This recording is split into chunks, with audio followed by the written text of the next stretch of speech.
Por que, neném, nossas coisas andam tão nervoso, aborrecido?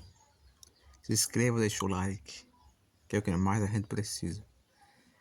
Neném anda muito nervoso, cobrando os inscritos para acabar 5 obras, 3 casas, uma cisterna, 2 banheiros, diga 6. Não sou eu que digo.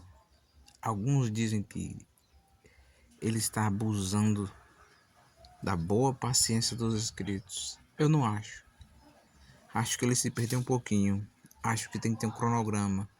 Porque cobrar com 5 obras é demais. Mas Neném Velho tem meu apoio incondicional. É um amigo do coração que precisa só apenas reorganizar.